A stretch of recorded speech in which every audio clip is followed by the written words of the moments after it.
Salut à toutes et à tous, enfin le retour de Service Volé, bonne année 2026 à toutes et à tous, mes très chers goths. On attaque cette saison avec le drama entre Jo-Wilfried Tsonga et Patrick Mouratoglou, l'un ancien 5e mondial, finaliste en Grand Chelem bien sûr, deuxième plus grand joueur français de l'Europen juste derrière Yannick Noah, et l'autre businessman à succès dans le consulting et dans le coaching, reconnu pour sa collaboration fructueuse avec Serena Williams, qu'il a contribué à relancer en plus de sortir avec elle, et pour son travail de mécène. Bon, qu'est-ce qui s'est passé concrètement ? Mi-octobre, Tsonga accorde une interview à Univers Tennis lors de laquelle il déclare ceci. Ce que j'aurais aimé voir, c'est Alcaraz gagner Roland Garros en battant Del Potro au 3e tour, Murray en 8e, Djokovic en quart, Federer en demi et Nadal en finale. Parce qu'aujourd'hui, il domine de la tête et des épaules et pour le moment, ils sont deux avec Sinner. Il a un rival quoi. Cette déclaration de Joe, elle a fait beaucoup de bruit quand elle est sortie en octobre 2025, pas seulement en France mais aussi à l'international. En fait, ce qu'il dit Joe en substance, c'est que la concurrence actuelle n'est pas à la hauteur et c'est un point qui est difficilement contestable. On a tous cette sensation, je pense que vous l'avez aussi de votre côté, que Sinner et Alcaraz évoluent dans un monde différent, mais en même temps Sinner, ce sont deux futurs top 10 all-time en puissance et ça c'est une denrée qui est ultra rare. En fait, quand on regarde depuis le début de l'Air Open en 1968, on réalise qu'il y a eu deux moments où la densité était extrême, l'ère du Big Four entre 2008 et 2016 et entre 79 et 88 environ, avec une génération formidable, les Lendl, les Borg, les McEnroe, les Connors, les Wilander, etc. Alors oui, je pense qu'on est tous d'accord pour dire qu'on prendrait tous un Murray régulier dans l'excellence, capable de rivaliser pendant 5, 6, 7, 8 ans avec les deux meilleurs joueurs actuels, mais ça c'est pareil, c'est une denrée rare, précieuse. Murray c'est un top 20 all-time. Un autre point important dans cette déclaration, c'est que implicitement, Joe il dit que pour remporter un grand chelem, fallait battre successivement Del Potro, Murray, Djokovic, Federer, Nadal. Alors ça, c'est réel du point de vue de Joe, qui était 5, 6, 7, 8, 9e, 10e mondial, mais c'est faux pour le Big Three, complètement faux. Si tu regardes, si tu observes les tableaux des 17 premiers grands chelems de Roger Federer, il n'a pas toujours dû battre du lourd pour s'imposer, surtout sur son début de carrière. Quand tu regardes aussi l'US Open 2017 de Rafa qui n'a battu aucun top 20 sur l'ensemble de son parcours, ou même Djokovic sur la saison 21 et 23, on parlait déjà à cette époque d'air faible, d'air de transition. Tsonga en plus, il sait qu'il a manqué une fenêtre de tir au tout début de sa carrière à l'Open d'Australie en 2008, on en avait parlé ensemble d'ailleurs lors de l'interview qu'il m'avait accordée, donc tout le monde à peu près a réagi à cette citation de Joe à l'époque, sauf The Coach, Patrick Mouratoglou. On voit sa réaction juste après un petit mot du sponsor de cette vidéo. Cette vidéo vous est proposée par CyberGhost VPN. On va aller à l'essentiel. CyberGhost VPN est un VPN ultra populaire et très apprécié de ses utilisateurs que j'utilise moi-même au quotidien. Un VPN vous sert à plusieurs choses. D'abord, sécuriser à 100% votre flux internet en bloquant tous les regards indiscrets où que vous soyez. Pour l'utiliser, rien de plus simple, un seul petit clic et vous changez incognito votre localisation en ligne vers les États-Unis, la Corée du Sud ou tout autre pays de votre choix et ça vous permet en plus de débloquer les contenus géolocalisés de toutes les plateformes de streaming à la mode comme Netflix, Amazon Prime ou Disney+.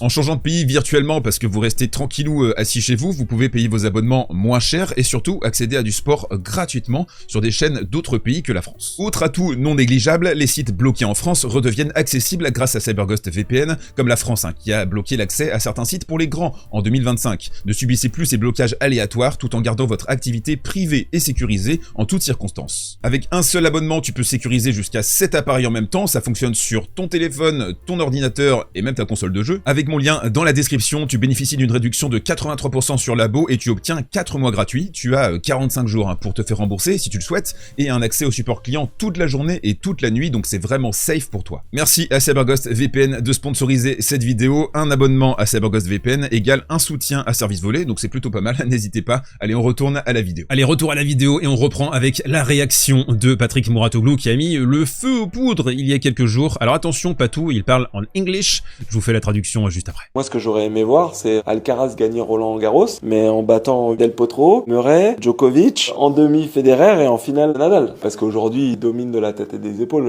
Entre guillemets, ils sont deux pour l'instant. I don't agree with what Joe said. I don't believe at all that those guys we're talking about, Draper, Rune, Dominor, Fritz, Shelton, Auger-Aliassime, are not very good, not dangerous. dangerous. They're huge players. I'm sorry, Joe, but I'm not sure you would have beaten them on a regular basis. He's referring to Wawrinka, Del Potro, which are unbelievable players for sure. But you see how unbelievable they are throughout the course of all their career. At 29 years old, Stan Wawrinka was a good player, nothing else. At 31, he was a triple Grand Slam winner. Of course, the guys who have achieved their whole careers have more titles and potentially a few Grand Slams when others don't. And don't forget that Alcaraz Sinner beat Djokovic with 23 Grand Slams to start winning Grand Slams. And when Novak won 3 out of 4 Grand Slams, making the final of the 4th one, he lost to Alcaraz this 4th one. And I don't believe that saying that those guys are winning that much because of the level of the other top 10 players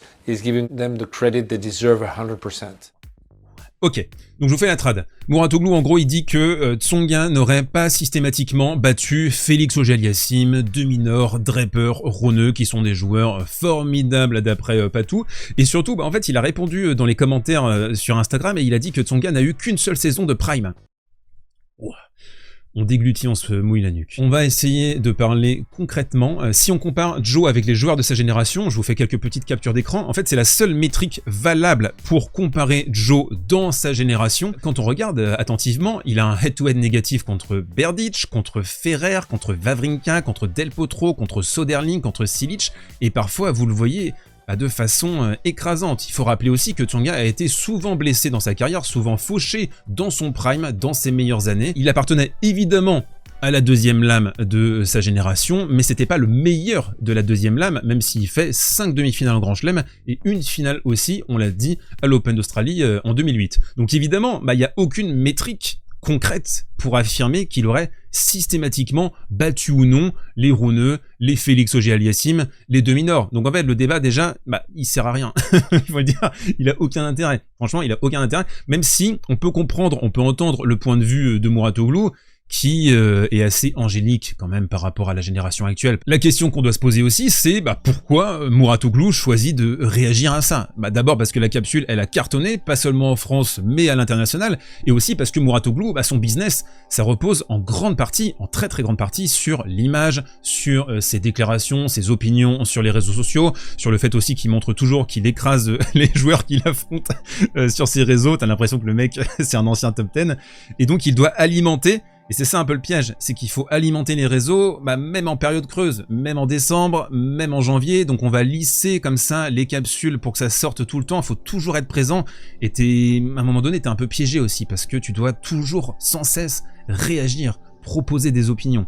Le deuxième point de Mouratoglou, qui est intéressant je trouve, c'est que, on compare des joueurs qui ont 23 à 24 ans avec des joueurs dont on connaît déjà toute la carrière, avec des joueurs finis.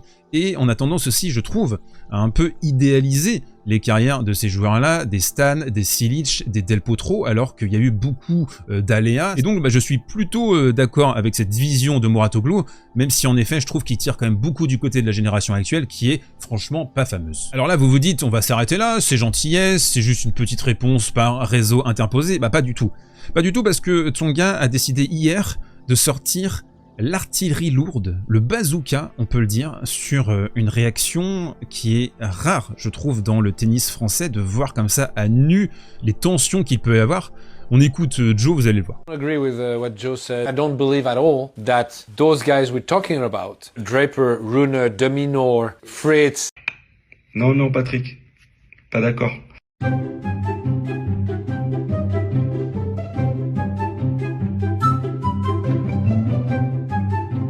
Ensuite, je crois qu'il faut que tu respectes un minimum le joueur que j'ai été, plutôt que de dénigrer en affirmant dans tes commentaires que je n'ai bien joué qu'une seule saison. Ça, c'est vraiment manquer de respect à tous les autres joueurs qui se battent au quotidien, qui vont pas rentrer dans le top 200, dans le top 100, dans le top 50, dans le top 20, dans le top 10, dans le top 5.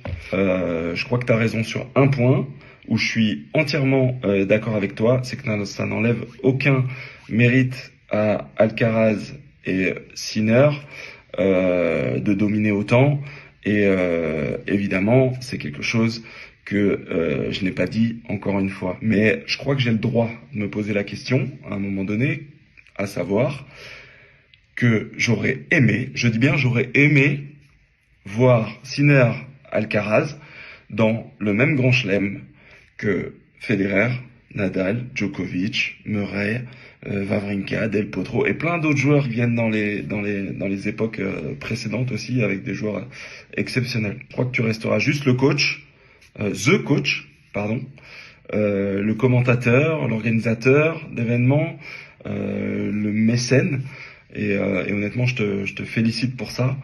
Mais il y a quand même une chose, c'est que je crois que toi, tu n'auras jamais ressenti dans ta chair la plus profonde ce que c'est qu'être un joueur de tennis, que de rentrer dans l'arène. Tu sais pas ce que c'est.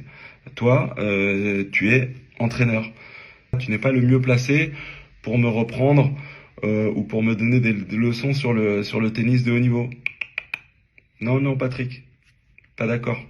Donc voilà. Donc si tu veux en parler, ce que tu fais, vu qu'on se connaît depuis 25 ans, depuis que j'ai 16 ans, depuis que ton académie s'appelait Bob Brett Academy, tu prends ton téléphone et tu m'appelles si tu as envie de parler de tennis. Pas besoin de m'afficher sur les réseaux et d'utiliser mon image pour ta communication et pour ta reconnaissance. Pas besoin. Bise mon Pat. Bonne année 2026. Continue à faire ce que tu fais.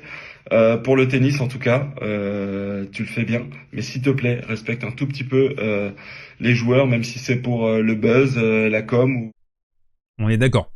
Alors, on comprend bien que le commentaire de dire que Joe n'a eu qu'une seule saison de prime, c'est vraiment pas bien passé du côté de Tsonga, surtout que ça résiste pas trop à l'épreuve des faits, quoi. Quand on regarde la carrière de Joe entre 2008 et 2016, c'est un joueur qui est très constant, très pertinent. Il y a des périodes fastes, il y a des périodes plus sombres, plus creuses à cause de ses blessures notamment, mais c'est très difficile de détacher une saison prime. Donc je trouve que l'opinion de Mouratoglou, elle est un peu difficile à suivre, elle est mesquine même, on peut le dire. Mais dans la réaction de Tsonga, je trouve qu'il y a quelque chose qui ressort, et c'est pour ça que je fais cette vidéo, parce que ça m'a un petit peu agacé, le pur argument d'autorité de dire « j'ai été un grand joueur, toi non, donc ferme-la ». C'est pas tenable. C'est vraiment pas tenable. Je vais vous expliquer pourquoi. Parce que déjà, c'est un argument qui revient souvent dans la bouche des anciens joueurs, même en fait des joueurs qui n'ont jamais joué de grand chelem.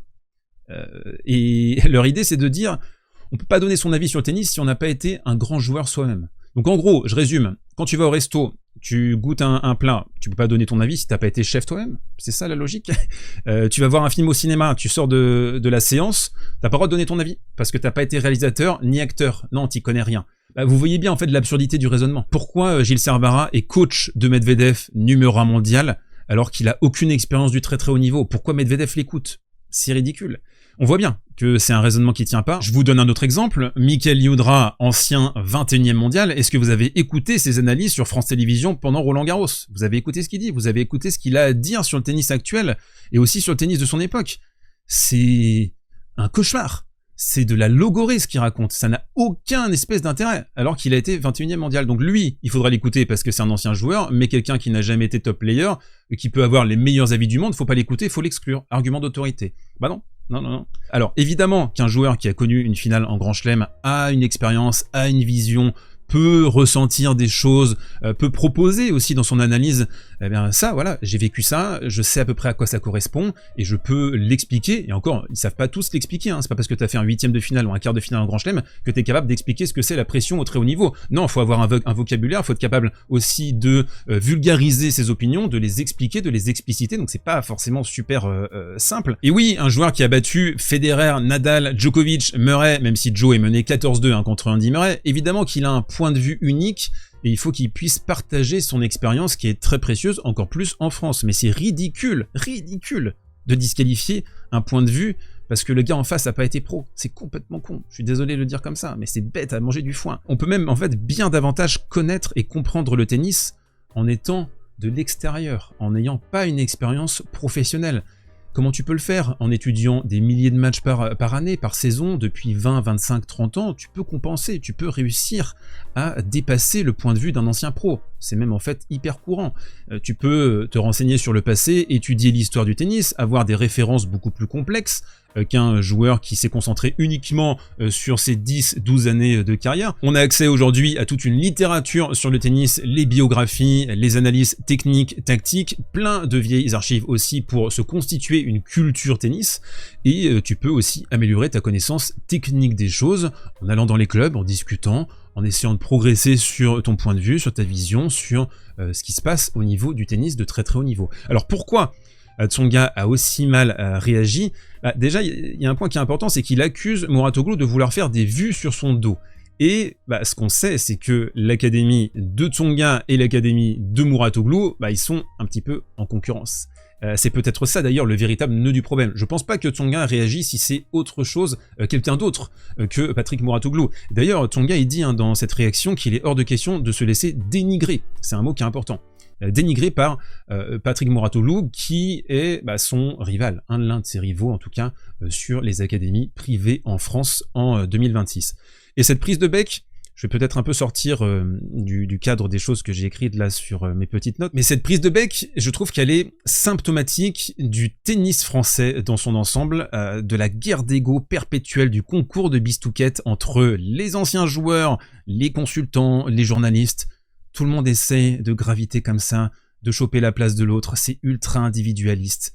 On n'arrive pas à travailler ensemble, à proposer une synergie. Regardez ce qui se passe en Italie, ils travaillent tous ensemble, ils ont eu un point depuis 10 ans, ils se sont dit on va travailler avec la data, on va tout mettre en place, on va multiplier les challengers, on va pousser, on va aider nos joueurs à progresser ensemble, créer des collectifs. Qu'est-ce qui se passe en France? Tout le monde tire à la couverture à soi, tout le monde, absolument tout le monde, dans tous les domaines. Journalistes, anciens joueurs, coach, t'as l'impression que personne n'est capable de travailler ensemble, et c'est peut-être la mentalité d'ailleurs qui fait qu'on n'a toujours pas sorti de vainqueur en Grand Chelem chez les hommes depuis Noah. Et là je parle même pas de la condescendance extrême de certains acteurs très bien installés dans le milieu, des choses que vous voyez pas vous directement derrière l'écran, mais je vous garantis que ça existe, c'est réel. Moi je l'ai moi-même expérimenté, donc le tennis français il est comme ça. Voilà, tu peux essayer de changer les choses à ton échelle individuelle, mais non, apparemment tout le monde a envie de continuer dans cette direction-là, et avec les académies privées, avec la Fédération française de tennis, avec ce qui s'est passé aussi, l'audit là à la Fédé, les conditions de travail épouvantables, c'est un gigantesque bordel. Et là, moi ce que je trouve intéressant, c'est que Tsonga, c'est pas un gars qui fait semblant, quoi. C'est pas un mec politique, et ça j'apprécie, même si je le suis pas sur la manière dont il a réagi, je pense qu'il y avait mieux à faire. Il a réagi de manière épidermique, mais ça peut arriver même aux meilleurs d'entre nous. Je reste quand même content qu'il ait agi comme ça, parce qu'en fait on voit comment le tennis français, derrière les caméras, fonctionne, et c'est quand même beaucoup d'acrimonie, beaucoup de jalousie, beaucoup de petits coups bas comme ça, glissés loin des caméras, et moi j'aimerais beaucoup, je me répète, qu'il y ait une meilleure convergence des talents, parce qu'il y a beaucoup de talents en France. Joe est un talent, Mouratoglou est un talent, quoi qu'on en dise, dans une échelle différente, beaucoup plus businessman, même si lui essaye de faire croire que c'est un coach de génie incroyable. Essayons de bosser ensemble, je pense que c'est un peu la leçon de tout ça. Est-ce que c'est un vœu pieux? Très certainement. En tout cas, vous le savez, ici, on l'a prouvé en passant la moitié du temps à faire des analyses tactiques avec des petites flèches rouges et des screenshots. Eh bien, on est quand même à plus de 50 000 abonnés sur Service Volé, donc il y a une autre voie qui est possible. La tactique, ça intéresse les gens, pas simplement les dramounets entre un ancien grand joueur et The Coach. On se retrouve très vite pour de nouvelles aventures. Donne-moi ton avis sur ce dramounet dans les commentaires. C'était peut-être un petit peu décousu, c'était une reprise aussi pour moi. On se retrouve très vite pour de nouvelles aventures. Un immense merci à CyberGhost VPN d'avoir sponsorisé cette vidéo. En t'abonnant, tu soutiens activement Service Volé, tu sécurises ton flux à 100% et tu débloques des contenus exclusifs dans le monde entier, satisfaits ou remboursés pendant 45 jours.